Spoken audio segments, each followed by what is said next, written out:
Fala pessoal, sejam bem-vindos a mais um episódio do podcast Movimento em Foco. Estamos aqui com Rita Pavione. Seja muito bem-vinda, Rita, ao nosso podcast, obrigada.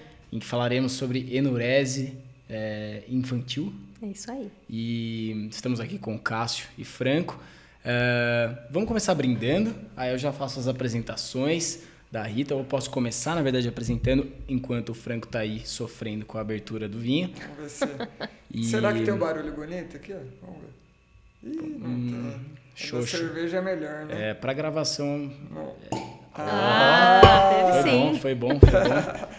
A Rita Pavione, que é fisioterapeuta, doutora em Ciências da Reabilitação pela FMUSP, supervisora nos cursos de especialização do HC. Então, quais cursos, Rita, que você atua diretamente como supervisora? No curso de saúde pélvica e obstetrícia, tá. Mas eu faço a gestão do ensino e acabo tendo a interação com todos os demais. Todos os outros cursos, né? Ou seja, traduzindo, a dona da... minha chefe.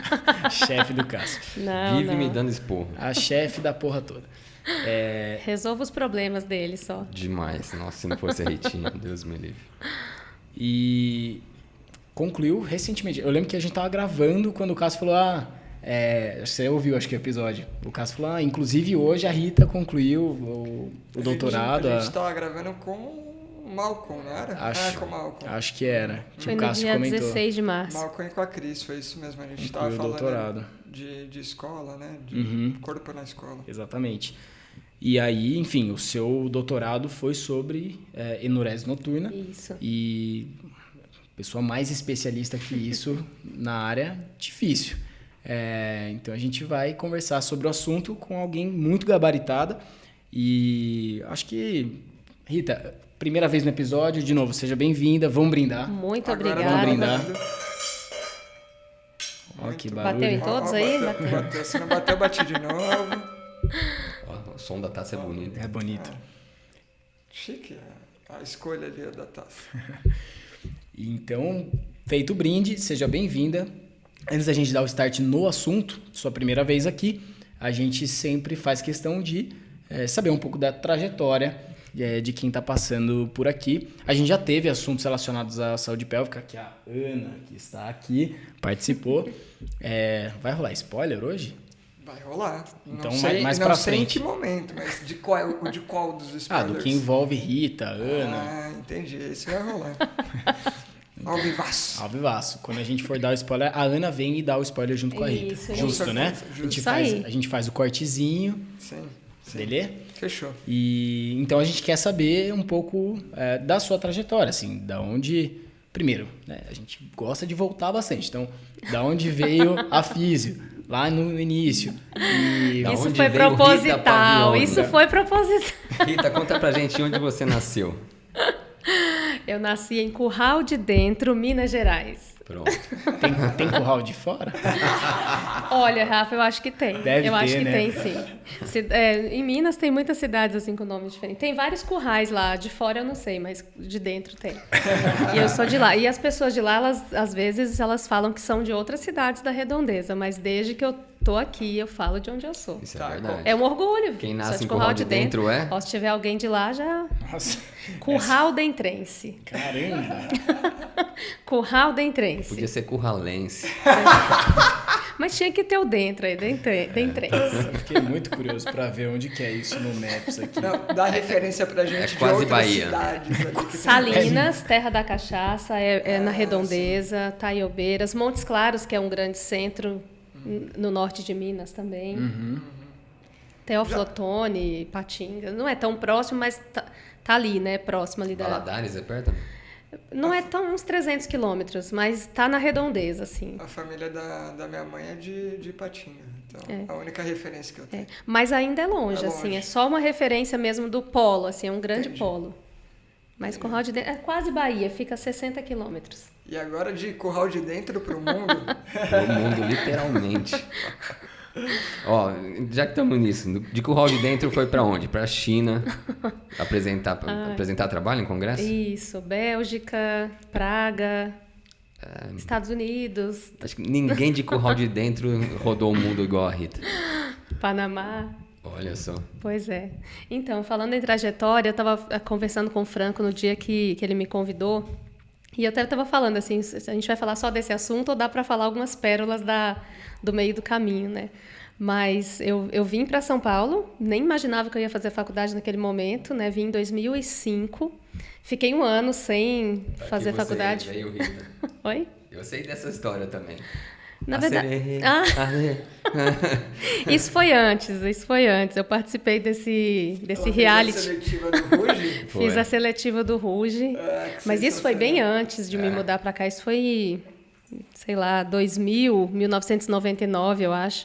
Eu ainda não morava aqui. Eu vim para cá em 2005, para morar mesmo.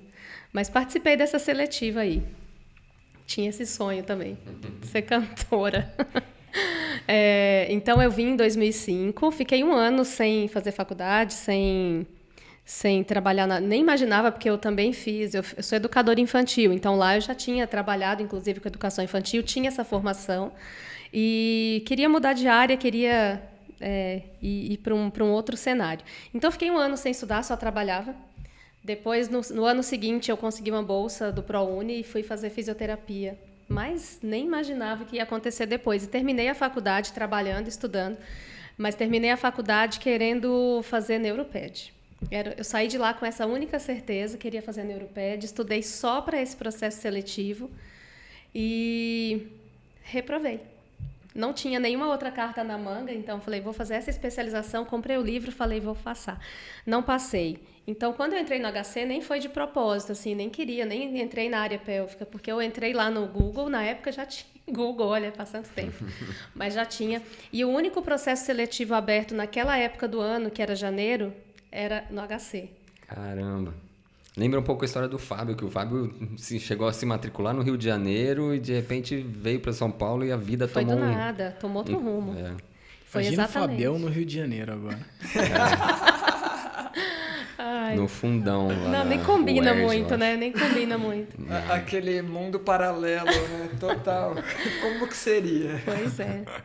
E aí no HC eu olhei todas as especializações que tinha. Na época tinham 5 só, né? Não tinha muita coisa, mas o que mais aproximava do que eu gostava era a reeducação funcional, porque tinha alguma coisa de neuro ali no conteúdo programático. Eu falei, não, é isso que eu quero, não tem nada de infantil, mas ok. E aí, gente, o primeiro dia meu no HC, que foi para fazer a prova, foi uma loucura. Assim. Primeiro, eu me perdi, cheguei na prova mega atrasada.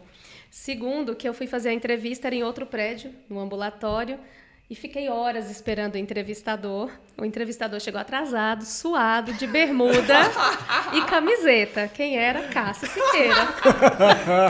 Eu olhei... Foi 2010 isso? Isso foi 2010.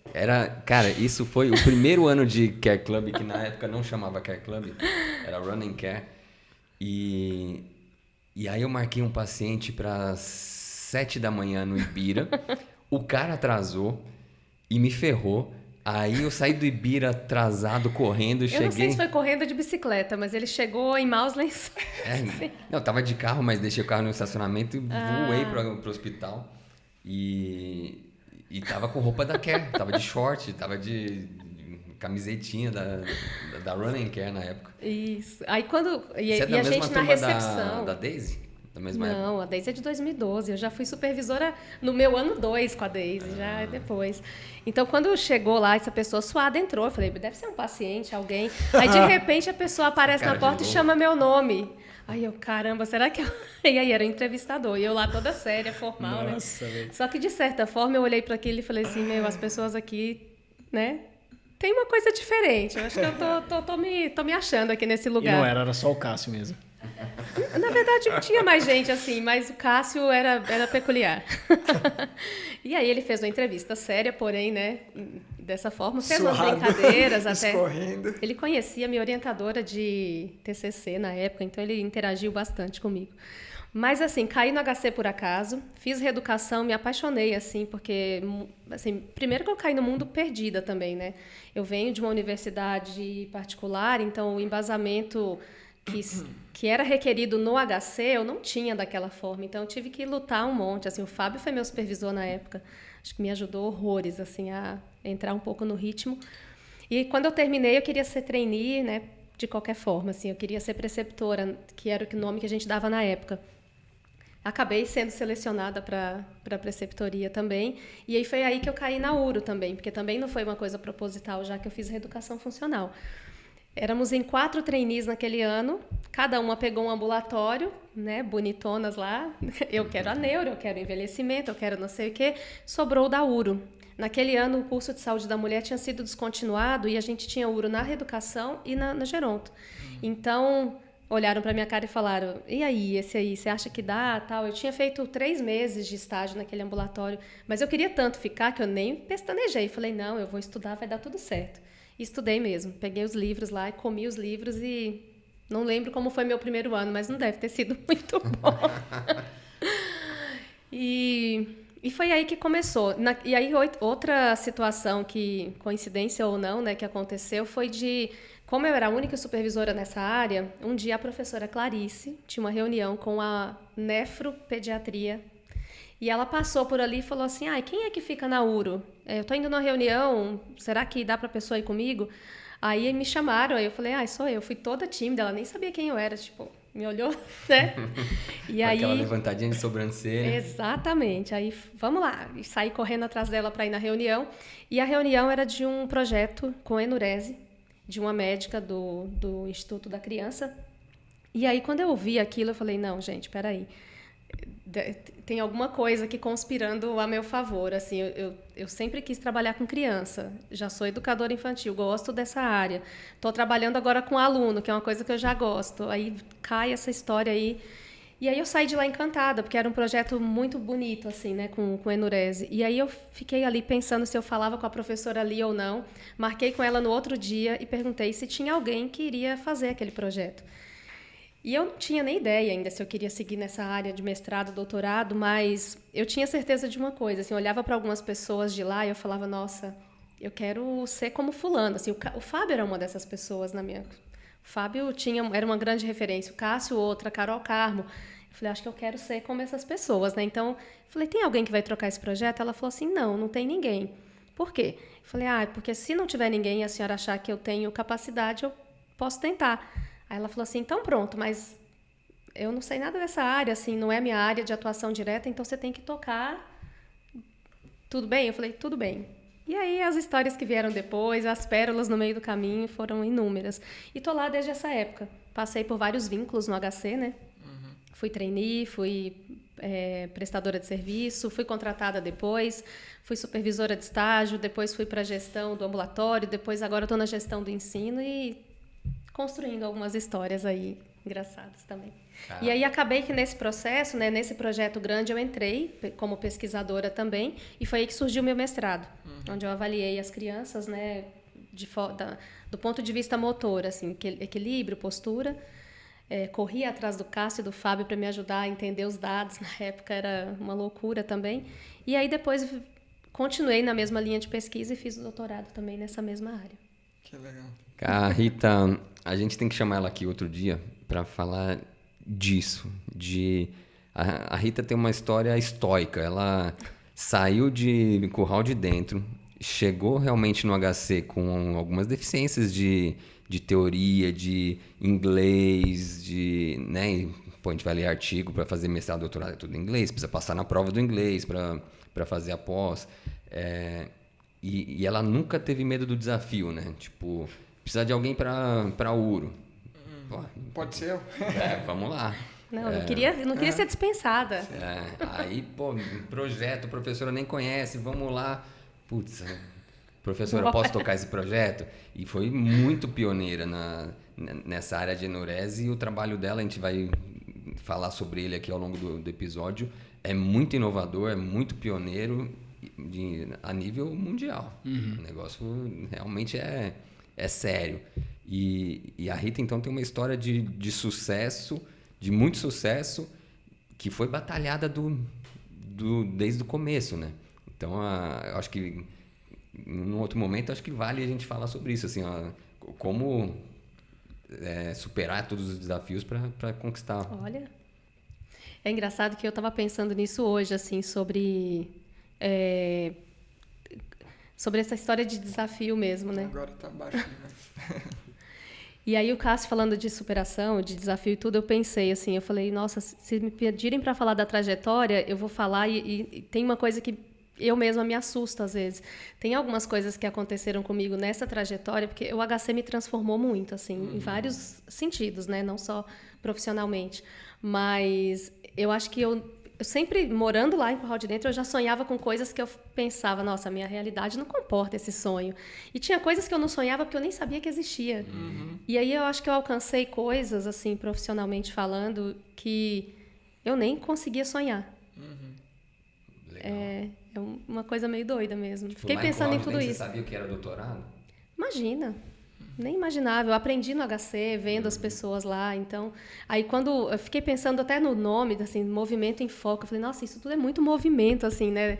Movimento não só do corpo, mas da vida também, assim. Eu tava trocando mensagem. Eu sou meio filosófica, assim, então eu fico sempre pensando nessas coisas. Muito bom. Eu tava trocando, a gente nem gosta. Eu tava trocando mensagem com a Rita nesse dia, né? Que foi o dia que eu mandei o formulário. Acho que nesse momento já tava acertado, tá? Vamos gravar em tal dia, não sei o quê. Aí mandei o formulário e assim, ela me respondeu, sei lá, era bem tarde ali já. Aí ela... Depois que o Davi dormiu. Com certeza. Ela, não, porque eu tô pensando em tal coisa, será que cabe? E eu alimentando, né? Também tava ali.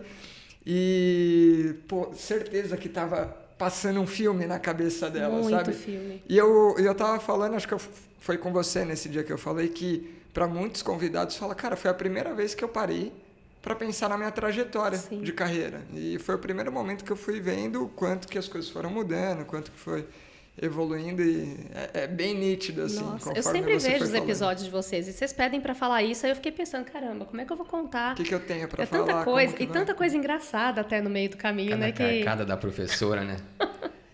Ai, nem fala essa parte. Mas assim, até essa história da China, né? Primeiro congresso. Ai, vou mandar os dados desse trabalho aqui. O que a senhora acha? Ah, manda. Mandei. 3 trabalhos foram aprovados. Onde é o congresso? Na China. Eu nunca tinha saído do Brasil para nada. Não tinha nem passaporte. Só fui. E nem o yakisoba tinha comido. Né? Não, essa é outra história. Gente, eu trabalhando com pessoas que adoram restaurante japonês, né? Tem vários orientais ali, né? A professora, inclusive. E toda saidinha que a gente dava era para onde? Restaurante japonês. Eles me ensinaram a comer. Começando do yakisoba mesmo. Depois um não sei o que grelhado. Gente, eu sou de Minas, é feijão tropeiro, banana milanesa. Então eles me ensinaram, assim, tudo, até isso, né? Por isso que eu falo que é uma transformação além da profissão. Muito bom. O Cássio lembra bem, porque ele estava lá em todas. No seu mestrado teve plataforma de força? Teve. Eu lembro da Rita tomando carcada na matemática. Mas Rita... Qual a unidade de medida? Aí eu, centímetros quadrados? Quê? Centímetros? Quê? Vai estudar. Eu não sei. Aí eu comecei a rir. Esse dia eu tive uma crise de riso, no meio de uma conversa mega de nervoso. E aí, você tá rindo do quê? Eu não consigo parar. Quando eu tô nervosa, eu fico rindo assim à toa. Foi muito engraçado. Por isso que eu falei, tem muita pérola, muita pérola. Ai, gente. Bora pro assunto? Bora pro assunto. Enurese, na infância. E aí, definição. Começar com isso? Pode ser? Necessário. Necessário. Sim. Então, enurese é a perda involuntária de urina durante o sono. E é considerada enurese em crianças a partir de 5 anos de idade, né? Então, até 5 anos, se ocorrerem essas perdas, ainda considera-se dentro de um momento que a criança está se desenvolvendo. Depois disso, já é considerado uma disfunção. E tem criança que só tem perdas durante o sono mesmo, à noite, lá quando dorme, e nas sonecas, né? Que a gente ouve muito relato de mães que falam que quando dorme de dia também. Mas quando vem associado com outras disfunções do trato urinário, como incontinência durante o dia, quando faz alguma atividade, ou se a criança tem dificuldade para fazer xixi, aí é um tipo de enurese não monossintomática, que é com um conjunto de sintomas. Quando é só à noite, durante o sono, é a enurese monossintomática. A monossintomática no sono, seja ele à noite diurno ou diurno também na sonequinha. Nem toda criança vai perder na soneca, mas tem muitas mães que relatam nas sonecas diurnas também. Deixa eu confessar um negócio. Aquelas coisas que não se falam. Nunca falou antes. Eu tive um episódio de enurese essa semana. Em casa tem papai, mamãe e Luísa de 9 meses. Quem fez xixi na cama? Papai. Caraca. Cara, eu sonhei, juro por Deus. Eu sonhei que a gente tava procurando escola pra Luísa. Cara, se eu tivesse um episódio, eu jamais falaria no podcast. Mas você é o Eu sou o cara que chegou de bermuda lá no processo seletivo, pô. Você sabe que isso daqui já virou um corte, né? Já, certeza. Cara, e aí no sonho eu tava procurando escola pra Luísa, e achei uma escola lá no Morumbi, acho que devia ser Porto Seguro. Eu, caramba, como é que eu vou trazer a Luísa aqui todo dia? E mó preocupado com isso. Aí de repente, cara, tô apertado, tem banheiro aqui? Sonhar, Cara, a vontade de ir no banheiro é clássica, né? E aí, fui no Não banheiro. que eu saiba, amigo. Mas, cara, é muito longo. Depois eu conto uma sequência, segue lá. Fui no banheiro na escola, no sonho, e a privada era gigantesca, assim, cara, era uma banheira. E eu brincando de fazer xixi do outro lado, assim, ó. E no que eu fiz força pra acertar o lado de lá, Nossa. aí... Molhou aqui. Aí deu aquela pane, sabe? Você... Ih, o que tá acontecendo? Aí eu levantei correndo, já era tarde. A única coisa que esse episódio não é enurese senil, cara. Exato. Verdade. Cara, essa história do sonho é muito doido, né? Você sempre sonha que você tá indo no banheiro. E aí o que acontece? Que eu tenho um controle, acho que Marco, você... Então, eu sou um pouco menos senil ainda. Mas, tipo, sonho que tô indo no banheiro e que tô fazendo e que a vontade de fazer não passa. Porque eu, de fato, não estou fazendo. Aí eu levanto, eu tô bem e vou no banheiro. Mas, tipo, eu sonho que estou fazendo. Então, eu acho que é bom pegar esse exemplo, assim, porque as crianças que têm enurese, não necessariamente elas sonham, né? Porque é uma curiosidade que todo mundo tem. E elas têm algumas questões com sono que eu acho que a gente pode até falar. As pessoas pensam, né, assim, quando não entendem muito do assunto, que o problema de enurese é um problema urinário. Então, tem um problema na bexiga, mas ele é rodeado de coisas, né? Então, tem um componente genético, que eu acho que é importante também falar. Eu sempre falo isso em aula também. Então, com alterações assim em alguns cromossomos, inclusive, mas tem uma questão hereditária importante. Então, se um dos pais tem enurese, a chance de ter enurese é 44% na criança, né, no filho. E se tem os dois pais ou pessoas da família, né, parentes de primeiro grau, é 77% de chance. Caramba. Então, tem um componente hereditário importante. Aí um próximo... Quase que determinante. Quase que determinante. Só 15% dos casos de enurese são espontâneos, assim, surgiu da primeira vez, né? Sem histórico familiar. E um outro componente é a questão do sono mesmo, porque já existem assim alguns estudos que falam que essas crianças têm o sono bem fragilizado, é um sono mais superficial. Só que isso não quer dizer que elas durmam e acordam com facilidade. Elas têm um sono mais superficial, significa que elas não entram muito em sono profundo. Por não entrar muito em sono profundo, não tem um descanso, né? O sono não é reparador. Elas ficam mais cansadas e mesmo estando em sono leve a maior parte do tempo, elas não acordam com facilidade, porque tem uma privação tão grande que é como as mães falam, não, ele dorme muito pesado. Faz xixi, vaza na roupa, vaza na cama, o colchão, tem mãe que fala que o colchão pinga e a criança não acorda, né? Então, tem um componente importante de sono. Então, essa fragmentação, o sono mais superficializado, são crianças que às vezes roncam à noite, tem uma relação com a apneia, né? A apneia noturna do sono, a apneia obstrutiva. Então, outros sistemas aí que acabam desencadeando num problema urinário. E a mudança de caracterizar como um problema meramente urinário para tudo isso que você está configurando como algo um pouco mais complexo. Em que momento que começou a acontecer? Já teve alguma coisa antes de vocês começarem a estudar que mostrava esse caminho ou foi realmente a partir do... Não, isso já é bem... Tanto é que, pensando na fisiologia mesmo, né, no que causa e tudo, isso é o que... É como se fosse uma base bem fundamentada, né? Componente hereditário, componente sono. Tem um outro, né, que é o hormonal também, porque à noite, teoricamente, a gente teria que dormir a noite toda, porque tem um hormônio que diminui a produção de urina noturna, né? e nas crianças enuréticas falha a liberação desse hormônio. Então, o outro componente é hormonal. E o último é instabilidade na própria bexiga, que pode ser uma hiperatividade, né, da bexiga durante o sono. Então, são 3 grandes componentes, que é chamado até de teoria de 3 sistemas: sono, hormonal e a questão da bexiga, mais o componente hereditário que também está ali na caixinha. Então, isso já é bem definido na literatura, já era. Aí existem outras linhas que buscam explicar a enurese de outras formas. Uma delas é essa questão respiratória. Né? Então, será que os problemas respiratórios são determinantes? E não existe resposta se uma coisa é causa ou consequência. Né? Então, isso ainda é bem discutido. Mas o seu doutorado, você fez a fenotipagem do enorético. Conta pra gente que...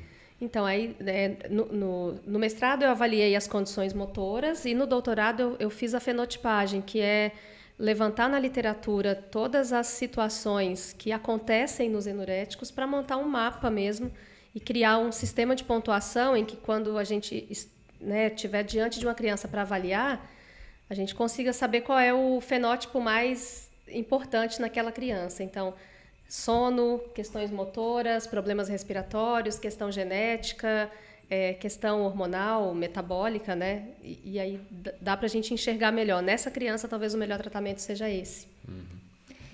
Então, calma aí, né? Não sei, quer seguir na mesma linha? Porque eu tenho eu tenho quase um relato seu.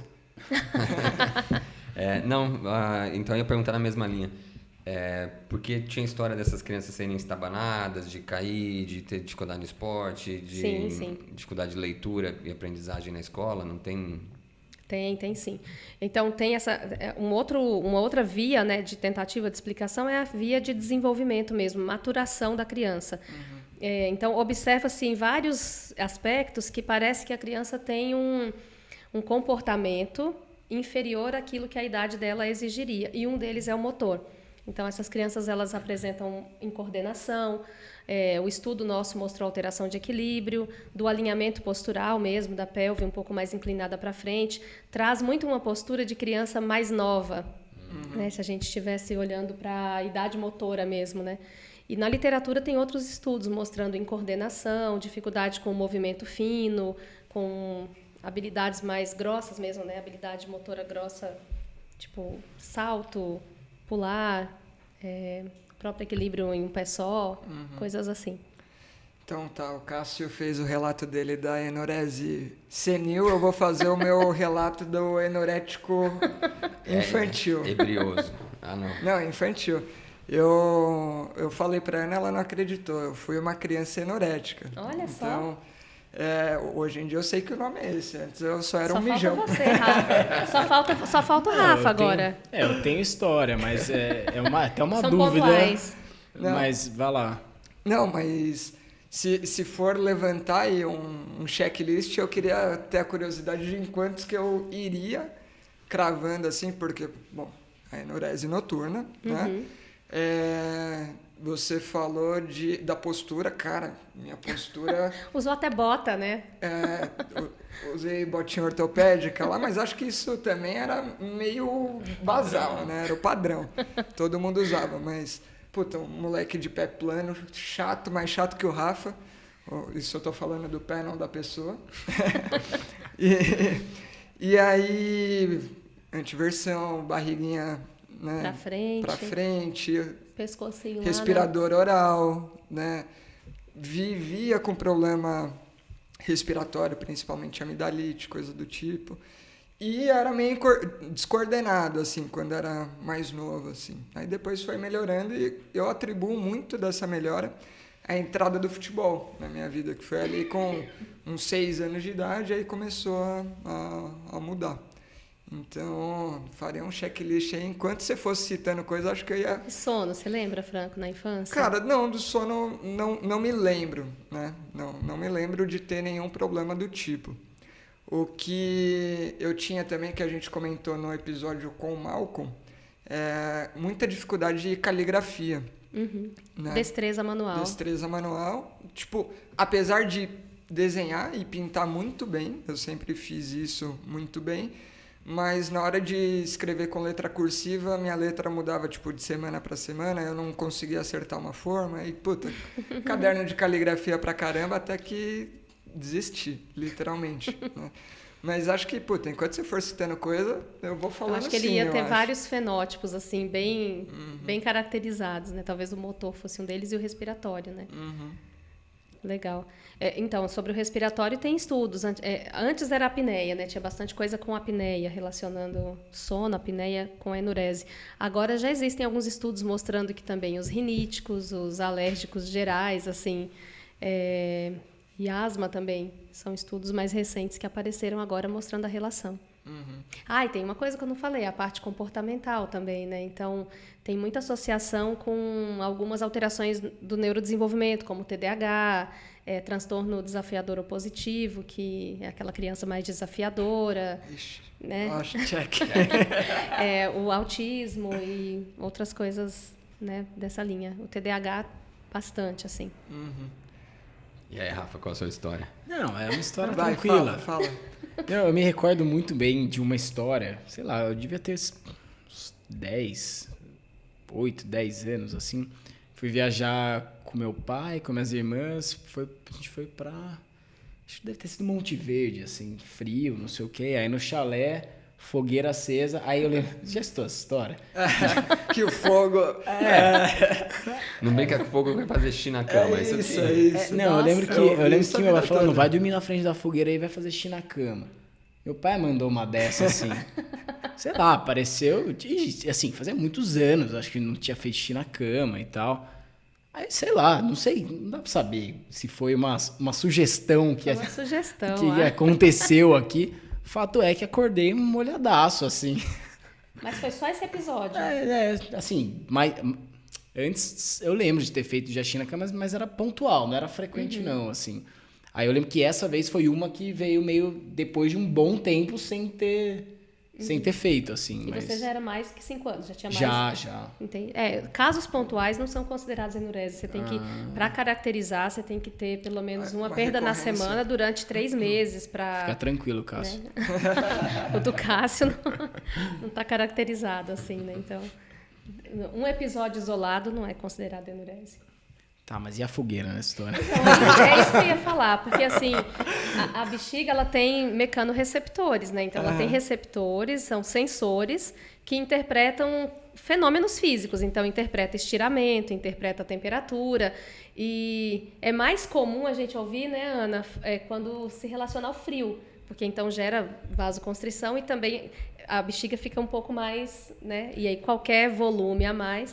Agora com calor eu fiquei me perguntando Não, se É que eu lembrei, eu tava na fogueira, não dormi na frente da fogueira, saí da fogueira sim. e fui foi dormir. viver a vida. Fui dormir em Monte Verde, devia estar frio à noite, talvez. Sim, tava frio. Tanto é que é mais difícil desfraldar crianças no inverno. É mais fácil desfraldar no verão, na primavera, que não tá tão frio. O desfraude é com cerca de 2 anos?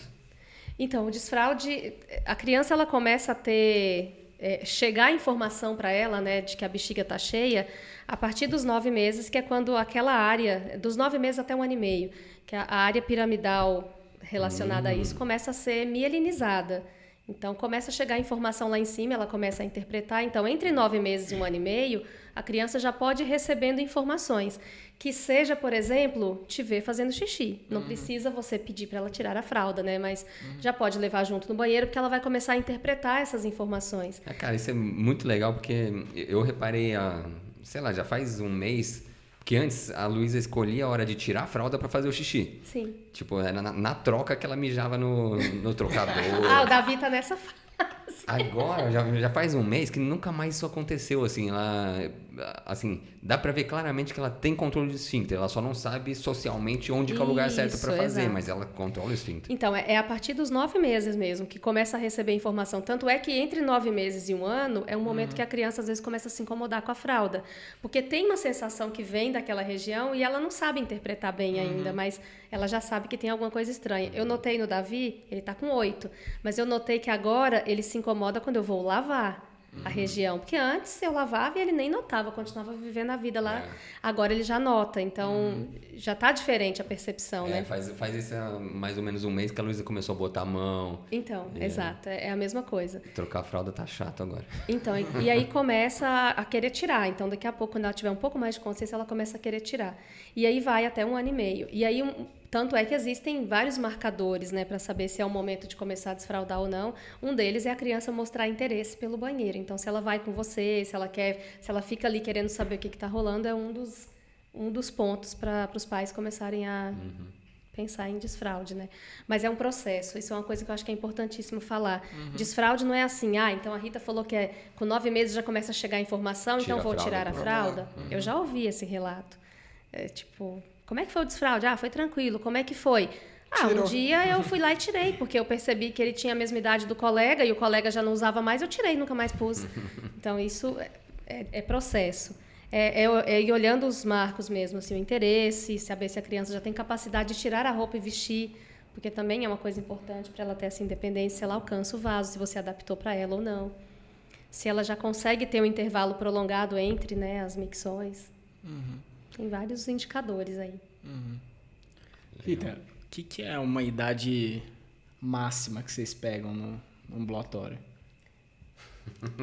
Olha, Você não tem perfil, Rafa. Eu tô curioso quanto ao ambulatório. Eu atendendo particular, eu acho que o mais velho foi com 17. Caraca. Que eu atendi. 17, estava para fazer 18.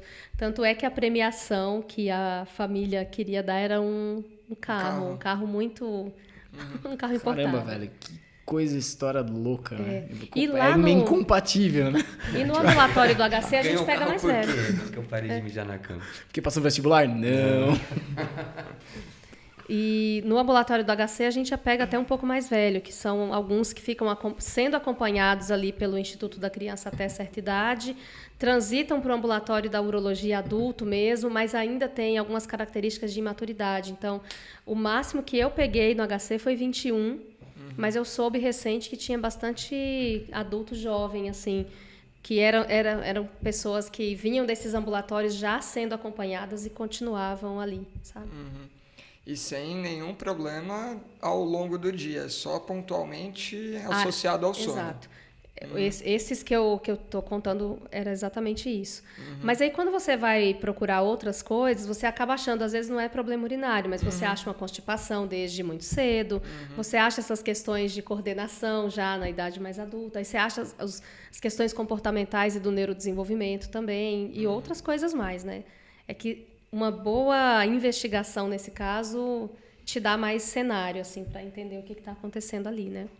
É que, às vezes, se você se prende só na questão urinária, você fica limitado de entender o restante, né, da situação. Ou são os episódios sobre história, sobre avaliação que a gente fez recentemente, investigação, não coma bola.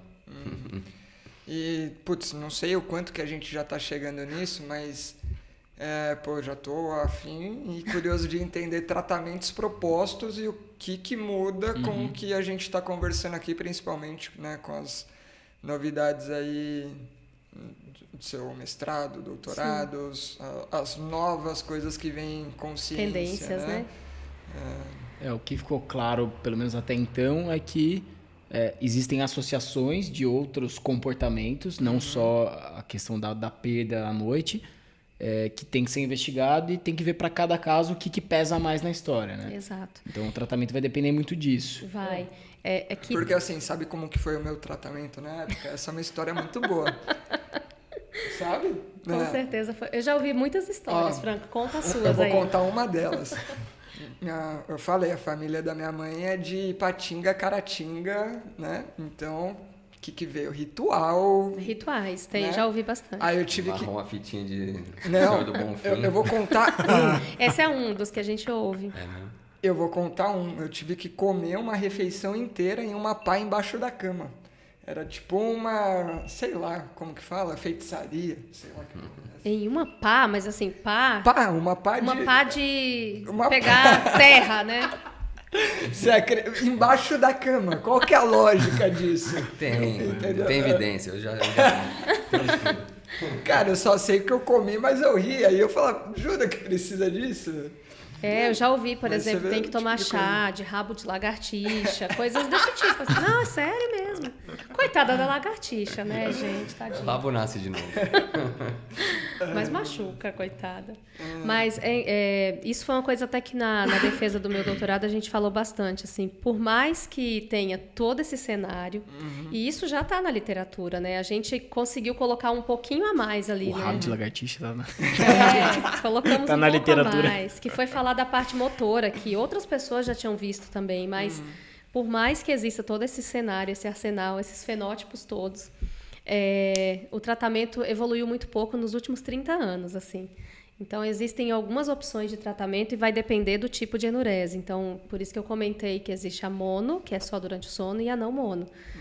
A não mono, ela está associada a outros sintomas. Então, a pessoa tem incontinência durante o dia, quando faz atividade, ou tem dificuldade de eliminação. Então, além dos tratamentos para enurese, que é a perda noturna, ela ainda vai ter um tratamento também para a questão urinária durante o dia. Então, vai associar algumas outras coisas. Mas se você pensar só na base, o que a gente tem? Existe um medicamento, né, tratamento medicamentoso, que uma opção de tratamento medicamentoso é você oferecer para a criança um hormônio sintético, que vai inibir a produção de urina noturna. Aqui no Brasil, esse tratamento ele é bem questionado, tanto que parou de se utilizar, até porque tem um custo alto, né? Então, um outro tratamento é o uso de antidepressivos com baixa dosagem também, para diminuir um pouco a excitabilidade da bexiga e até essa questão da ansiedade da criança e tudo mais. Isso, tratamento medicamentoso. Melhora a qualidade do sono, antidepressivo? Isso que eu ia falar, uma pouco, modulação geral, talvez. Não dá uma só modulação o geral, tônus, né, exato. como um todo. Se a criança tiver comprovação de bexiga hiperativa, também é utilizado um anticolinérgico que diminui essas contrações de bexiga, né? Mas aí só se a criança tiver hiperatividade.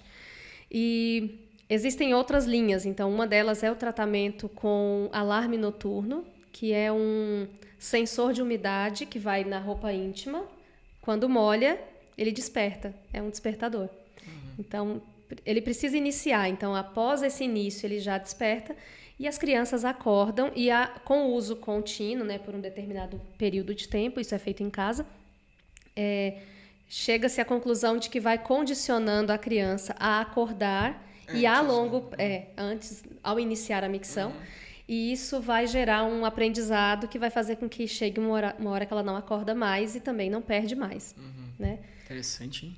Então, isso é bem diferente de colocar relógio para despertar. Porque esse sensor ele vai captar o momento que a bexiga está com volume para esvaziamento. Então, ele pelo menos é um pouco específico. Ele é um pouco específico. E ainda... Mas tinha também a história só do relógio para despertar? Muito. Isso os pais fazem muito. Assim, essas informações elas chegam muito pouco até as pessoas. Então, as pessoas usam isso como estratégia mesmo. Colocar relógio para despertar. Quando eu fiquei sabendo do tratamento padrão, que era do relógio, eu achei que... Eu não sabia que tinha um sensor, eu achei que era só botar para despertar. Não.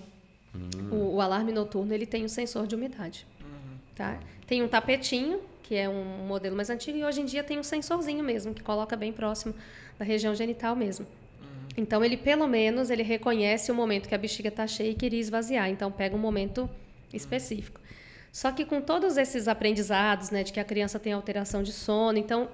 Existe muito questionamento, por mais que seja nível de evidência A, né, no tratamento de enurese, existe muito questionamento se é uma boa ferramenta ou não. Então, existem pessoas que preferem não utilizar, né? Eu falo isso de vários profissionais. Não reconhecem como sendo uma boa ferramenta, mas a literatura coloca como uma boa ferramenta, sim. Pelo motivo do despertar noturno, assim, ou...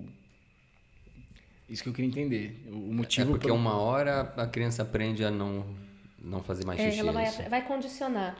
Vai condicioná-la a acordar pelo enchimento da bexiga e, a longo prazo, ela vai ganhando capacidade e vai saindo também desse padrão de acordar, porque também não é normal nessa idade. A menos que você tenha a comprovação de uma criança que tem bexiga com baixa capacidade por um motivo bem específico. Mas... E até se a gente pensar em condicionamento, é um condicionamento pelo reforço negativo, no caso, né? A pessoa, a criança ali, ela tem o enchimento, aí ela tem o esvaziamento, Aí chega no momento que sensibiliza e dispara. Exato. Aí o disparo fica associado com algo que, tipo, putz, é ruim.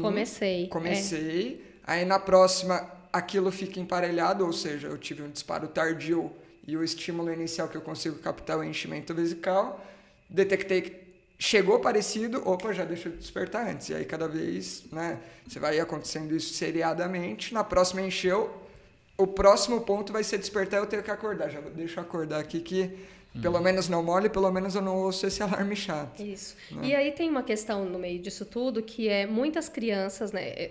Existem muitos estudos com essa linha de tratamento, por isso que existe a evidência, mas nesses estudos também fala que existe uma grande parte das crianças que não acorda, e que a família toda acorda. E na prática, assim, de atendimento, a gente vê bastante isso também, que tem crianças que não despertam e essas crianças talvez precisem de outros estímulos, né? Não necessariamente somente desse sensor, ou somente dessa troca, né? Desse condicionamento. E acho que é interessante essa coisa da evidência, porque tem evidência... Por quê? Porque foi estudado e porque comparado com alguma outra medida, ela foi superior. Deu resultado. Não significa que é a melhor possível. E eu acho que também todos esses estudos eles foram construídos ao longo de um tempo, e tanto é que já é evidência, já faz bastante tempo, e muita coisa se descobriu depois. Então, acho que as coisas estão se renovando e aparecendo outras opções, né? Uma outra situação, e que inclusive é a primeira opção no tratamento, é a uroterapia padrão, que na verdade é uma terapia comportamental, que você ensina para a criança sobre o trato urinário, ensina para a família, ensina o que seriam os bons hábitos, né, urinários, o que seria um bom padrão, como se utiliza da água, né, ao longo do dia todo, quais os momentos exatos para eliminação, porque às vezes você pega uma criança que só tem perda noturna, certo? Ela não tem nenhuma queixa durante o dia, mas quando você investiga, o padrão miccional durante o dia não é muito bom. A criança vai 2 vezes no banheiro ao longo do dia, ou vai no banheiro com muita frequência, mesmo quando não tem hiperatividade, por um hábito. Então, muito se corrige aí. E dentro disso ainda tem o aconselhamento para os pais, porque a enurese ainda é considerada, né, em algumas situações, em alguns lugares, como tá fazendo isso para chamar atenção, sem vergonhice, não tem vergonha na cara, sabe? Essas coisas, a gente ouve isso ainda em consultório. Então, tem muito de conscientização nisso também. Olha, é um problema de saúde, precisa tratar. Envolve tais componentes que a gente precisa olhar. Então, acho que por isso até é bem bacana a fenotipagem também para o profissional de saúde, porque acaba educando também muitos profissionais que ainda estão tratando de forma comum, assim, sem olhar para os outros aspectos, né? E, bom, o tratamento... Quando eu fiquei sabendo do seu trabalho, né, nessa fase que você pediu para a Clarice para fazer, eu pensei, cara, que trabalho... Eu não via um futuro nesse trabalho. Cara, a criança vai xixi na cama, como é que a gente vai tratar isso com físio? Realmente, não tem função associada, né? A gente não... dormir. Dormir, como é que trata o negócio dormindo? Eu realmente olhei para isso, a professora é muito visionária e a Rita foi muito ousada e visionária nessa também, que embarcou vamos tratar a criança que faz xixi dormindo. E realmente eu não via o futuro. E na hora que eu comecei a ver as discussões, né? A gente tinha bastante discussão nessa época. As avaliações que vocês faziam, realmente o panorama... Porque para mim era só criança que faz xixi na cama. Não, quando a gente começou a ver padrão postural, padrão de estabilização central, equilíbrio, aí falar, bom, então tem um caminho para físio acessar. E aí então conta pra gente como é que foi isso e qual que é o tratamento proposto por você. Então, dentro desse estudo, acho que antes até de eu participar dessa reunião, 3 crianças tinham sido atendidas lá no nosso ambulatório, e nem foi por mim, assim. Foram pessoas do nosso grupo que atenderam. E, na época, eu acho que quando essas crianças chegaram de primeira, a primeira coisa que se notou, tem alguma coisa estranha aí, assim, um jeitão, sabe? Assim, um jeito meio estabanado mesmo, com aquele... Igualzinho o Franco relatou. pé que para segue cá. até hoje. A base, né, de apoio, os pés meio abertos, a postura um pouco desabada. Eu vou ver se eu Muito acho. divertido. Eu vou ver se eu acho uma foto minha de criança que tem, que eu tô com essa foto na cabeça. Coloca no corte. Não, se eu achar essa foto, eu vou mostrar, porque é o retrato. Saiba como diagnosticar um anorético. Mas você sabe que isso, depois do nosso estudo, que o nosso estudo ele foi feito com outros profissionais. Então, tinha nefro, tinha neuro, tinha psicólogo, tinha muita gente envolvida. E ficou mesmo essa história, né, entre os médicos ali, entre a equipe, falar, não, agora a gente vê algumas crianças desse jeito na rua e a gente tem vontade de perguntar se tem enurese, porque ficou muito caracterizada a questão da postura, né? E aí, eu inseri essa pergunta, às vezes, na minha anamnese, porque eu vejo o padrão postural e falo, cara, fez xixi na cama. Padrão de enurese, padrão de enurese. E aí eu lembro que essas crianças que foram atendidas na época, eu acho que alguém já teve uma sacada que avaliou pisada, avaliou marcha, avaliou várias coisas. E as crianças melhoraram muito na reavaliação. Então foram 3 casos. Então, acho que essa reunião que a professora também foi para mostrar um pouco disso que tinha acontecido e para falar, olha, dá para ter uma avaliação da físio. E aí foi toda uma história para construir mesmo o protocolo de avaliação na época. A gente falou, o que a gente pode usar como métrica? Avaliar pisada só com uma imagem, uma foto, não vai resolver. Foi aí que surgiu a ideia de avaliar com a plataforma de força, porque ele dá o centro de pressão, né, que é o deslocamento da criança, a velocidade, a área de deslocamento, e avaliar alguns pontos, colocar pontos mesmo ósseos para traçar linhas posturais. Alinhamento. E foi aí que a gente encontrou uma maior oscilação dessas crianças paradas, seja com o olho aberto, com o olho fechado, na superfície lisa ou numa superfície instável. Todas as situações elas tiveram alteração em relação a crianças que não têm enurese, porque foi comparado. E a questão da pelve, muito rodada para frente. Então, isso foi o que a gente encontrou naquele estudo. Ainda tem dado lá que até hoje a gente quer analisar, né? Por exemplo, a goniometria, que também teve bastante alteração, né, na amplitude mesmo de movimento de quadril, que isso a gente ainda não publicou, né? Tem que publicar. E de flexibilidade, porque nós fizemos uns testes até bem antigos, né? Banco de Wells, terceiro dedo ao solo, uma coisa assim. Eu já nem lembro mais o nome do teste, tanto tempo que faz, mas também teve essa alteração de flexibilidade através desses testes clínicos. E aí, quando a gente olha para isso assim como físio, a gente pensa, né, o que a gente faz como físio numa situação convencional? A gente pode manejar a terapia comportamental? Pode. A gente pode manejar e ensinar o uso do alarme? Pode. Se a criança tiver enurese não mono, que é aquela que ela também tem problema diurno, a gente pode usar eletroestimulação? Pode, se tiver algum sintoma relacionado.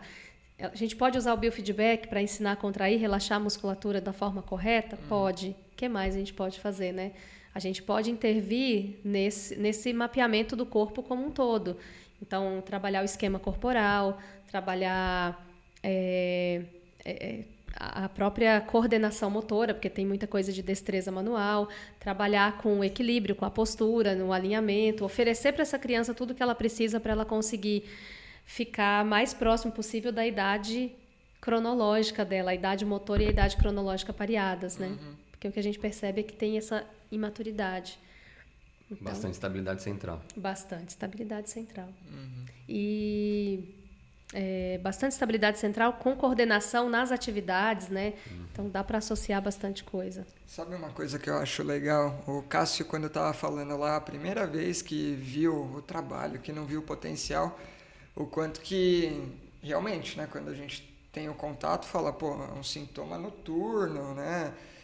Que tem a ver, mas na hora que você começa a entender todo o contexto ao redor e que você entende que o sintoma é noturno, mas a configuração da síndrome, né? Não sei se pode chamar assim. É como se fosse, não é chamado, mas é como se fosse mesmo. Porque tem um conjunto, né, de coisas. Tem até alguns pesquisadores que usam, mas tem muita discussão assim sobre esses assuntos todos, então... envolve o dia da criança, né? E o dia eu tô fazendo só o contraste com a noite, mas tipo, tudo que ela faz, como coordena, como se estabiliza, equilibra, tem atividade cognitiva, enfim, tem um monte de tudo, comportamento geral, né? Geral. E na hora que você entende isso, aí você fala, não, então talvez tenha muita coisa para ser feita, inclusive o físio pode fazer, né? Sim. Então, às vezes, um simples exercício respiratório mesmo, porque a criança que tem apneia, ok, ela tem ali vários componentes que precisam ser tratados, manejados, mas uma criança que é respiradora oral, né, respira pela boca, mas não tem nada que justifique aquela respiração pela boca. A gente estava falando isso antes de começar, né, o episódio. Se você ensina para ela como respirar corretamente, isso já interfere. Assim, só sobre respiração, você falou de amidalite, existem estudos, né, que mostram que quem tem amígdalas hiperplásicas e fazem a ressecção, né, operam, melhoram a enurese. Porque geralmente são crianças que têm enurese, quando fazem a ressecção melhoram. Então, olha aí, olha o que a gente deu para ela, né? A gente deu a possibilidade, tirou a obstrução, a possibilidade de respirar melhor. Sim. E às vezes, mesmo retirando, às vezes ela não vai conseguir. Por quê? Se você retira, já está adaptado a um padrão respiratório X, ninguém te ensina a respirar direito, continua. Então, será que respirar bem seria uma boa opção? E a gente pode ensinar isso, a respirar melhor. Acho que o físio trabalha também com esse... Porque é mecânica, né? Respiração é mecânica. E muitas vezes a intervenção médica é cirúrgica e ponto. Então eu tirei a obstrução, acabou. Exato. Só que a pessoa que já está habituada com aquele mecanismo e aquele jeito... Vai continuar respirando do mesmo jeito. Qual a garantia que você tem que vai modificar alguma coisa? Até porque a sua interpretação disso, né, no cérebro é...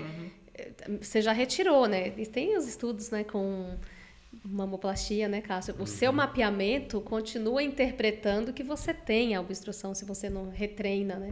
Se você não cria uma neuroplasticidade ali para interpretar novo padrão, né? Ô Rita, e aí conta um pouco dos resultados, porque eu lembro que... Então, foi mais ou menos assim, como eu enxerguei. Vão tratar a criança que faz xixi na cama. Eu falei, como? Não vi um caminho.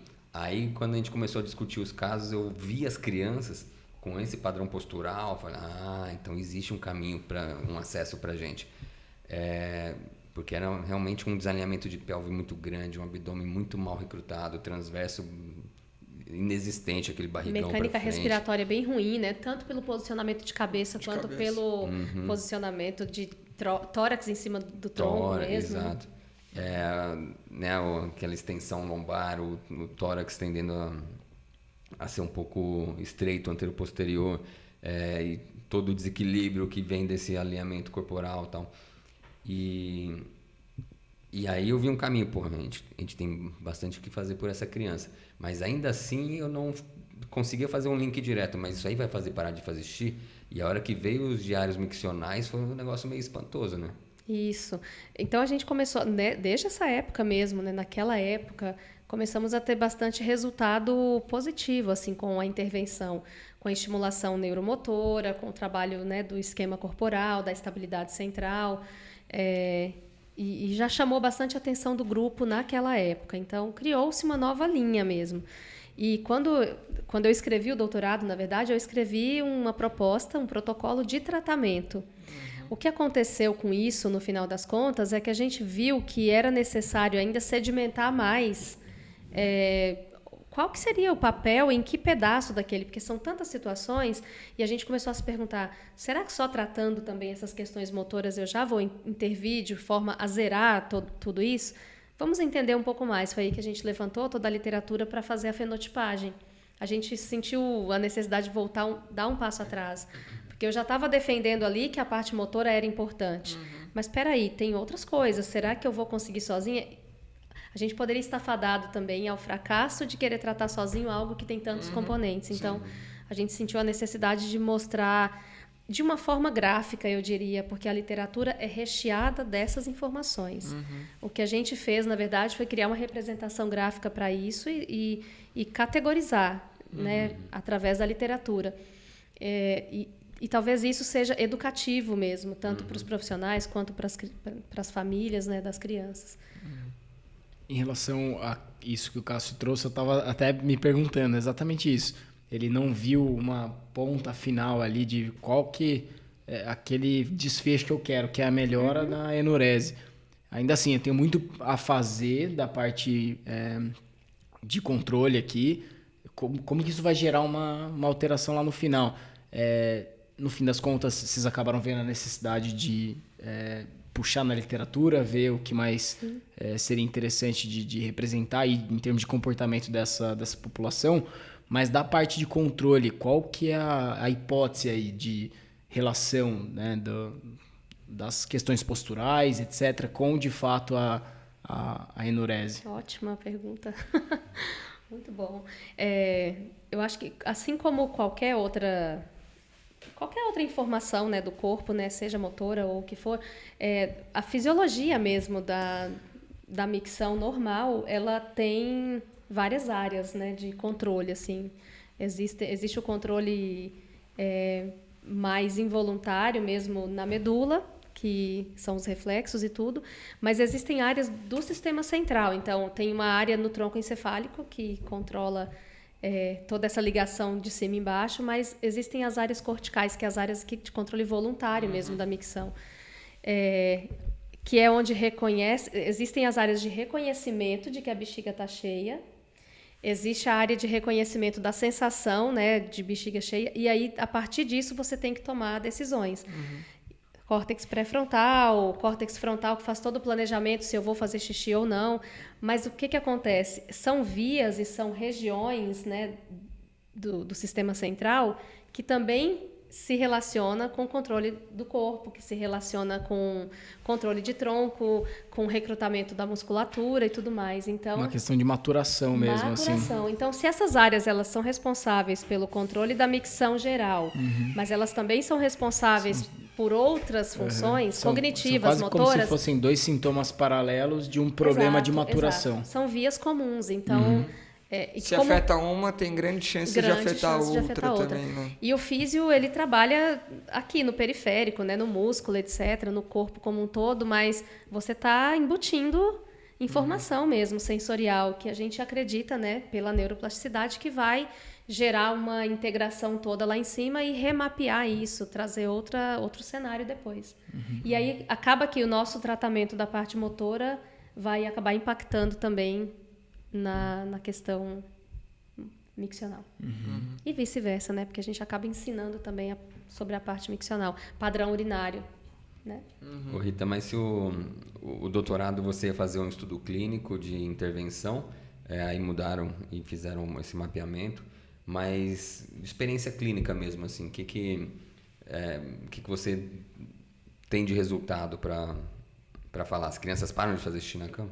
Elas param, e quando não param, elas melhoram muito, assim, porque tem criança, por exemplo, que chega molhando 30 noites do mês. E aí você trata a criança, fica, agora são 2 noites. Então, já é impactante qualitativamente demais, né? Já é impactante demais. E aí você começa a perceber, olha, eu acho que se essa criança não for também para um outro tratamento X, um profissional que a gente encaminha ou sugere muito para as famílias é o próprio psicólogo, né? E o neuropsicólogo que trata, né, das funções executivas, de toda essa questão de reorganização, né? Como um todo. É um profissional que a gente indica muito.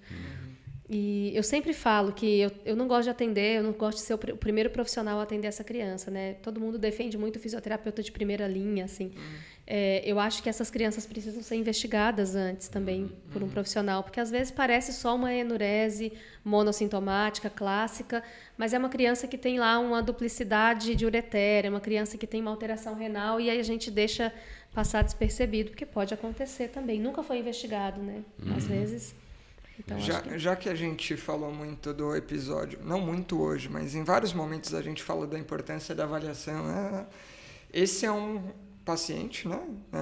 Um pacientinho que tem grande chance de ir para qualquer outro ambulatório de fisioterapia por outro motivo, ortopédico, musculoesquelético, neurológico, todos que a gente está falando aqui são direto ou indiretamente afetados, e pode estar dentro desse contexto maior. E como que seria não sei se o fenótipo, mas o conjunto de situações que deveriam acontecer que o físio deve falar, opa, quando que eu devo suspeitar e perguntar se essa criança tem perda, e para quem eu deveria conduzir, ou eu mesmo consigo já fazer alguma coisa daqui, entendeu? Sim, eu acho que todas essas questões que a gente falou, se a criança tem alguma questão respiratória importante, né, se ela já te relatou isso, criança com problemas de postura, hoje em dia tem muito, né, que vai para físio porque anda na ponta do pé, porque já tem uma dificuldade com coordenação. Hoje em dia existem até lugares, né, que só treinam coordenação, desenvolvimento motor em criança. Então, acho que andar na ponta do pé, se a criança tem alguma incoordenação importante, se cai com facilidade, se tem dificuldade na educação física, são pontos importantes. Aí vem as questões respiratórias, a mãe relata, ronca, dorme com a boca aberta. Se isso fizer parte da investigação de um físio, de qualquer área que estiver atendendo, acho que são coisas importantes para perguntar se também tem problemas urinários. E a outra pergunta, deixa eu lembrar qual foi. Direcionamento para o direcionamento. Eu acho que é muito específico, né? Eu acho que seria interessante encaminhar para uma avaliação. E dependendo da linha, né, de tratamento que aquele fisioterapeuta usa, às vezes ele vai conseguir intervir também. Mas se for um fisioterapeuta que tem um trabalho mais focal, assim, no ponto X, se ele trabalha, por exemplo, problema no joelho da criança de forma mais focal, eu acredito que ele não vai ter condições de prestar uma assistência para a criança. Melhor encaminhar direto. A gente tem, né, nas formações que a gente cuida, assim, a gente sugere, né, e leva os alunos a terem um raciocínio clínico que conduza para ter pelo menos um bom rastreio. Mas isso não é uma coisa que todo fisioterapeuta vai ter condição. Nem de rastrear e nem de abordar. Perfeito. Muito bom. Bom demais. Acho que encerramos. Encerramos? Ou sei, tem alguma será? coisa mais que você gostaria de falar nesse momento desse assunto? Calma, o spoiler é já já. Deixa eu pensar. Tem o spoiler. Spoiler é tem já mais já. coisa. Cadê? A Ana tá vindo, ela foi buscar o Davi lá fora. Davi veio me buscar. Cara, enquanto isso, um relato sobre... Ah lá, mais um relato. Mais um. Aí é, Fezes. Aí é Sabia. tradicional. Aí é coisa dessa época que a gente começou a discutir esses casos. Tem uns 3 casos que eu me lembro bem, assim. Uma menina que fazia atletismo, corria, até me chamaram para avaliar a corrida dela. E era uma corrida com bastante instabilidade, um apoio no podal bem ruim durante a corrida. E aí a Rita começou a atender essa menina. Eu lembro bem do diário miccional, essa coisa assim de perder xixi toda noite, de repente começa a ter buracos secos assim no meio do diário miccional, aí até de repente não perde mais xixi. E os relatos de a mãe falar, começou a aprender tá escrevendo melhor. A professora da escola relatou que agora ela tá lendo melhor. Tá correndo melhor no atletismo. Esse papo lembra muito o papo do Malcolm com a Cris, né? Porque é a história da maturação, né? O corpo na escola. Então, é que a Cris pega esse lado da criança, né? O TDAH, a dislexia. Que no fim das contas, é a importância do controle da experiência corporal para o desenvolvimento cognitivo, né? Desenvolvimento cognitivo afetando sintomas como enurese. Né? Muito louco. Não, isso me fez lembrar os relatos que a gente tinha mesmo lá no ambulatório, né? De crianças que tinham dificuldade com fala, né? Porque eles, às vezes, comem letra, comem palavra, de própria aprendizagem, e a gente começa a trabalhar com a criança e, sei lá, a psicopedagoga que está atendendo fala, o que ela está fazendo? Teve um mega desenvolvimento nessa última semana. Amanhã só está fazendo físio, diferente do convencional. E aí você ligar para a psicopedagoga e ouvir relatos da própria profissional, assim, falando muita coisa. Então, acho que isso chama bastante atenção. Então, acho que quanto mais a gente disseminar para as pessoas perguntarem, é bom. Isso me fez lembrar de uma coisa. O Rafa perguntou de idade, né? Até que ponto vai... A gente atende até certas idades, né? Mas, por exemplo, de literatura mesmo, 1% da população enurética, elas vão se tornar adultos enuréticos. E existem estudos, agora isso eu acho que é uma coisa importante também, que eu acabei passando assim na hora que ele perguntou, mas muitos enuréticos, eles se tornam noctúricos, que são aquelas pessoas que acordam à noite para fazer xixi, ou que têm urgência miccional, que são aquelas pessoas que têm que ir muito no banheiro. E, por fim, uma outra situação que é isso com meninos, especificamente. muitos enuréticos, eles podem evoluir com ejaculação precoce. Que também tem aí, né, questão de ansiedade, de comportamento envolvido. Tá explicado, então... amor. Aí, Ana, mais revelações.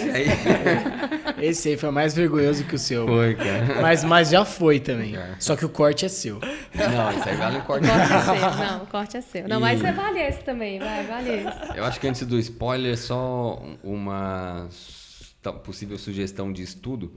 Se identificando que um pai anorético ou se tiver parentes de primeiro grau anoréticos, chega a ter 70% de chance daquela criança ser anorética também. Se fizer um rastreio dos pais e identificar uma criança com alto risco de desenvolver anorese, dá para trabalhar preventivamente. E como o trabalho corporal é relativamente simples de fazer, de repente a gente consegue você está falando prevenir com as criancinhas, assim, quando... Pega a criancinha antes ainda... do desfraude, talvez, até, né? Cara, estimular um abdômen num nenê é relativamente fácil pela via reflexa, de repente... Eu vivo fazendo esses testes lá em casa. Eu imagino. E, cara, talvez não precise nem de um grupo controle, se você conseguir um trabalho de baixar nessa população... intervir antes. Você sabe que... E 30% deles se tornam anoréticos. Pô, em relação a 70% da literatura, você já está muito... Aí você está intervindo pensando no prognóstico, né? Mas você sabe que tem um médico, um uropediatra que trabalha com a gente, assim, que ele sempre fala que esse corte dos 5 anos, ele chega a ser até injusto, porque às vezes a criança, se você pensar que a criança desfralda, né, lá pelo... Sei lá, tem criança que desfralda com 1 ano e meio, 2, 3, a criança já está dando sinais. Então, por mais que exista o corte da normalidade, do desenvolvimento, se você pudesse atuar com elas antes, então se já percebesse isso. Mas existe uma dificuldade enorme na interpretação disso. Tanto é que um trabalho que vem sendo feito é conscientização dos pediatras. Para conscientizar o pediatra a talvez buscar uma orientação específica também, né?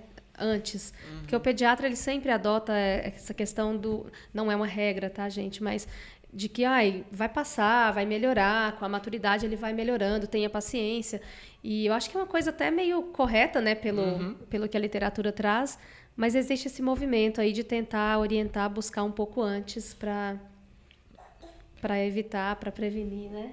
Deixa eu tirar uma dúvida. Não, é mais uma curiosidade do que uma dúvida, porque muito do que a gente fala de componente genético, eu não sei mesmo, perguntando, se não pode ser um componente simplesmente familiar, comportamental e não necessariamente genético. É aquele pai que tem a mesma posturinha, a mãe que tem a mesma posturinha, os mesmos hábitos, comportamentos, e que, cara, isso... carrega por uma via que, eu sei o nome, essa daí eu estudei com Pablo Santurbano, tá? Via memética. Você transfere por comportamento que é transmitido ali via meme, não pelo gene. Nossa, Franco, eu acredito extremamente nisso. Porque, putz... Isso vale para tudo, assim, né? Não, para tudo acontece vale isso. Para tudo. Memética, aprendi, mas eu pensei que você ia falar em epigenética. Não, é memética. É isso que você transfere rápido de uma cabeça para outra, isso sem precisar estudo. Transferir pelo gene, entendeu? Isso é meme. Sim. Por isso que o meme, ele propaga viral tão rápido. Só. Entendeu? Olha só, em foco. um outro aprendizado aqui, né? Mas eu acredito bastante nisso também. Eu desconheço algum lugar que esteja escrito, mas talvez tenha, tá? Não vou falar que não tem. Mas por isso até que foram feitos estudos moleculares também para estudar um pouco o cromossomo. E são estudos inconclusivos, assim, também, que a literatura fala, olha, talvez seja só um achado. Só um achado, mas fala-se dessas alterações em alguns cromossomos. Mas o que a gente consegue sustentar mesmo é a hereditariedade. Então, eu creio que tem bastante do padrão comportamental familiar. Seja por via genética, sim, ou seja sim. por via simplesmente comportamental. Memética. Vamos usar essa palavra, já que aprendi. Nossa, segurando, eu faltava essa palavra para eu conseguir justificar algumas coisas na vida. Gostei. Ampliou o repertório. Gostei. Muito bom. E agora o spoiler. O spoiler. O spoiler vai ser dado por Ana Bem, Stervide, junto com Rita Pavione. O Franco falou calma que aí. ele ia... É seu, é de vocês. O microfone O spoiler já são considerações finais? Elas vão dar. Então, considerações finais / spoiler, vai. Olha só. Valendo. Ai, meu Deus. Considerações finais. Primeiro, eu queria agradecer pelo convite. Eu gosto demais de falar desse assunto. Gosto demais de ambientes que eu possa falar abertamente, dando risada, como a gente fez no começo aqui. Contar pérolas, né? Além de tudo. E obrigada pelo espaço e pelo que vocês vêm fazendo aí também com o movimento. Parabéns. Né? E aí, há uns dias atrás eu tava no HC, sei lá, fazendo o quê, e eu parei do nada, porque às vezes me dá essas. Não, trabalhando muito, mas às vezes eu fico meio fora, assim, aí eu falo, não, peraí, deixa eu pensar, aí eu saio um pouco do meu... E aí eu falei, poxa, por que a gente não, né, por que não monta um podcast desses assuntos que a gente quer tanto falar? E eu estava ouvindo, na verdade, até um episódio de vocês nesse dia, né, que eu pensei, poxa, a gente precisa de um espaço para falar desse jeito sobre as coisas que a gente pensa. Porque a gente tem um jeito de pensar, né, fisioterapia pélvica peculiar também, né, é um pouco diferente no HC. Aí eu mandei uma mensagem para a Ana, falei, Ana, o que você acha dessa ideia? Ela, Rita, eu ia te falar isso, o Franco tá me pentelhando para a gente montar alguma ideia e eu ia te chamar. Eu falei, pronto, então é o universo conspirando. Parou. Vamos chamar o comercial. Não, manda ver. E aí é isso, fala, Ana. Não, então assim, se vocês curtiram esse tema de fisioterapia pélvica, de saúde pélvica, com essa pegada, a ideia também é ser uma pegada super descontraída também. Com vinho, cerveja, tudo? Com certeza. Você viu que você já participou, já foi refinando, né? Já tem vinho e tudo mais. Então, O podcast qual vai ser? podemos já revelar? Será que a gente revela ou deixa na curiosidade? Eu acho que as pessoas podem até dar sugestões do que vai verdade, ser. é verdade. Essa é uma boa. Se alguém tem alguma sugestão de qual vai ser o nome, eu acho que as pessoas podem dar sugestões aí, os meninos. Gostei da ideia. Gostei Sugestões. também. Além de sugestões, assim, será o que eles estão pensando que a gente vai fazer? E é isso. Em breve estaremos juntas aqui, sentadas nessa cadeira. Movimento em Foco. Nos estúdios Movimento Movimento em em Foco. Com esses apoiadores. É isso. Exato. Muito bom. Muito bom, porque vai ser o momento de dar uma floreada nessa mesa, né? Exato. Trazer mais mulher pra cá, vai ser bacana. A gente vai mudar um pouco o cenário aqui. Ah, não. Vai desconfigurar Graças o a cenário Deus. deles, aí depois eles configuram de O novo. pessoal nem vai reconhecer, vai falar, caramba, é o mesmo espaço. São os estúdios Movimento em Foco. Quer gravar com a gente? Já vai começar a fazer O uma... flow da Vai começar a fazer uma permuta aí. Mas é isso. Eu tô feliz também. A Ana passou lá com a gente faz um tempo, a gente já se conhece há um tempinho. E a gente fala muito a mesma língua, né? Acho que pela formação dela, pelo que eu aprendi nesse tempo todo. E eu falei pra ela, tem que ser alguma coisa assim, porque a gente não quer fazer uma coisa mais do mesmo, né? Muito Você tinha um canal de YouTube? Nossa, verdade. Instagram? Depois vocês colocam aí, tá? É o Xixi e Cocô Sem Crise, que o Vitor, que tá ali nos bastidores, me ajudou a criar a parte musical toda. Foi ele que... Os acordes todos lá, foi ele que fez. Olha lá, que chique. Você A continua gente que criou postando? a musiquinha juntos. Oi? Artista. Continua postando? Então, eu dei um intervalo aí com a chegada do Davi, né? Mas eu tenho pretensão de continuar assim. Maravilha. Tá bom? Ó, e eu fico muito feliz porque eu pentelho ela, cutuco ela há muito tempo. A Rita falou uma vez. Uma vez. Você viu o poder que eu tenho? Mas Cara, isso é certo. Cara, Qual é a surpresa nisso? Qual a Não. surpresa? é isso, é o poder de influência. Então, na próxima vez que eu quiser que a Ana faça alguma coisa, Você Rita, pede pra mim. eu vou pedir pra você.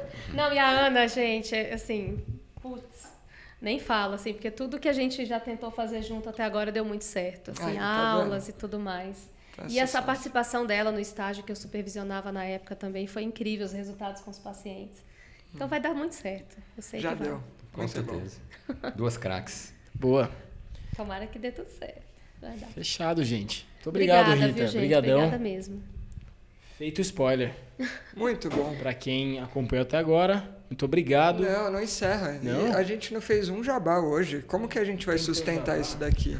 Faça o jabá, vai, Frank. Tá bom. Então eu vou fazer enquanto vocês ouviram aí. Vinho rolou, cerveja rolou pro Rafael, mas isso precisa ser bancado. Não existe almoço grátis, segundo Siqueira Herol. Você viu que pra mim a cervejinha tá bom. O pessoal é exigente aqui. Como se pronuncia Herol? Porque não é Herol. Ah, não é? Não, porque é latim. É verdade. Eal. Eu não sei. É, não sei. Na minha cabeça sempre foi isso, tá? Na então minha você também, mas... acabou com a minha cabeça agora. Mas se você quer... Pra ajudar a recuperar a cabeça do frango. E quer botar mais vinho na taça do Cássio, da Rita, minha, e cerveja na taça do Rafael, no copo, desculpa. Seja o nosso apoiador, faça parte do nosso Apoia-se, apoia.se/Movimento em Foco. A partir de R$20 por mês, você pode ajudar a fomentar esse papo e garantir que não só tenha cerveja aqui, mas que tenha muito assunto para rolar com toda essa cerveja, né, Rafa? Cerveja no seu copo, aqui do lado, por que não? Aqui do lado, por que não? Você não vai estar bancando só pra gente. Você vai estar compartilhando. Compartilhando. Muito bom. E além disso, se você gostou disso, uma outra forma, não quero alimentar a ebriedade, o alcoolismo de todos eles, vai ser por uma outra forma que vai ser pelas camisetas. Pelas camisetas. O único representante aqui, tanto do copinho quanto das camisetas. Nossa, o copo eu deles tem Eu não vim porque nome. o Franco me proibiu de usar a postura em porta. Fala por quê. Fala por quê se eu não tinha razão. Não, porque eu não durmo Você mais não à merece. noite faz 9 Eu não meses. durmo mais à noite, é ótimo. Aí eu a fico postura derretido aqui na Eu mesa tô aqui me e tomo sustentando bronca. pela misericórdia também, porque Não eu é? também não durmo mais. Lembra do Capitão Nascimento? O Capitão Nascimento? Você não pode vestir essa bandoleira, não é? Um negócio assim. Você não pode vestir essa camisa, pô. Postura importa, o cara derretido. É isso, Não dá. fica o convite. Se você quer estar vestido aqui, primeiro pai, tenha dá um uma boa desconto. postura. Depois use a camiseta. Para usar a camiseta com uma boa postura, você tem que ir atrás da camiseta. Reserva.inc/Movimento em Foco também. É isso aí. É isso. Certo? Se Certo. não decorou nada disso, entra pelo nosso Instagram que tá lá no link. Tá tudo lá. Certo? Agora pode encerrar, desculpa. É isso, Rafa. é isso. Obrigado por quem esteve ouvindo ao vivo, para quem esteve ouvindo a posteriori, enquanto gravado. E até o próximo episódio. Muito obrigado. Obrigada a vocês. Tchau, gente.